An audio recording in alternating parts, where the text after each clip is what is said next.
Midnight. I'm headed north on Queenie. By the time I rode out of our place and took to the wagon road, the crook was out of sight. As I passed by the settlement of Hermosa, there was nobody around, no lamp burning in the general store. Crossing the bridge over Hermosa Creek, I was about to urge Queenie into a trot, but held off as the Hermosa Creek trail came to mind. In early August, a few weeks after our first day at the new place, I rode a couple of miles up the creek trail. How far it went into the mountains I had no idea.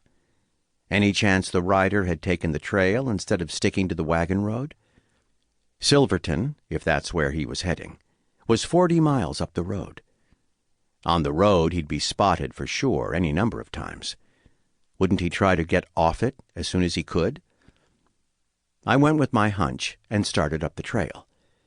Before long I came to a stretch of soft dirt and puddled rainwater where I found what I was looking for. Fresh tracks of mules as well as horses. A mule has a smaller hoof, and ours were unshod, as were these. Now was the time to pick up the pace, but under the trees the moonlight was scarce, and the trail rocky. I had to bide my time. My mind went to the why and wherefore behind the stealing. From our place we'd seen mule teams pulling freight up the road to Silverton, and unharnessed mules being driven that direction. They were indispensable to the mining towns, and especially the mines, far better suited to the work than horses or burros, and therefore of greater value.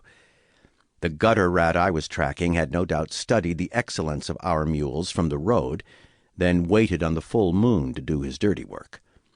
Remembering the squealing scream of terror I'd heard through my sleep, I wondered if he struck one of our mules. If so, I was hoping he was rewarded with a swift kick.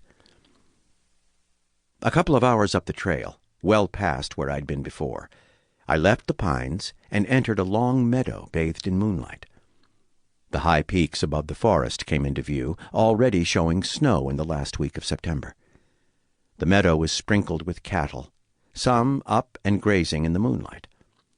Rounding a bend in the creek, I made out a fire in front of the trees at the far end of the meadow. Who would have a blazing campfire going in the middle of the night? Someone who'd recently arrived. What was my next move? Presume upon the better angels of his nature, I decided, if he had any. As I neared the trees, I saw one man and 2 horses. The man was sitting on a log close to the fire. His horses were tethered to nearby branches, not hobbled, and not in the corral between him and the creek. I couldn't make out his features as yet. His floppy hat was pulled low, but he was aware of my approach. How could he not be, as conspicuous as I was in bright moonlight on open ground?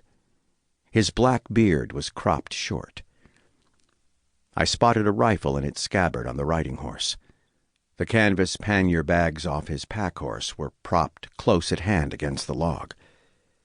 "Evening," I said as I drew closer yet. "Not hardly," he grunted. I swung out of the saddle and walked a little closer, Queenie's reins in hand. "Hold it right there," he barked. He appeared to have a wad of tobacco on the side of his mouth. In the moment I noticed his gun belt, I tried not to show my alarm. He had a big revolver on his hip, maybe a Colt .45. A slab of meat in his frying pan was at hand, but he wouldn't have cooking coals any time soon. Why such a hot fire? The night was cold, but not that cold. "Any luck hunting?" I asked. "Get an elk?" "Just before dark, but what business is it of yours? Inviting yourself to supper?" "I've never seen an elk. I'm new in the country." "Not interested in your life story and not looking for company." The man's cruel face and utter lack of civility were chilling, but I pressed on. "We're farmers. We left good ground behind in eastern Kansas, pulled up stakes in favor of southwest Colorado after my father died of consumption." "It's your misfortune and none of my own." "Both of my grandmothers died of it, too.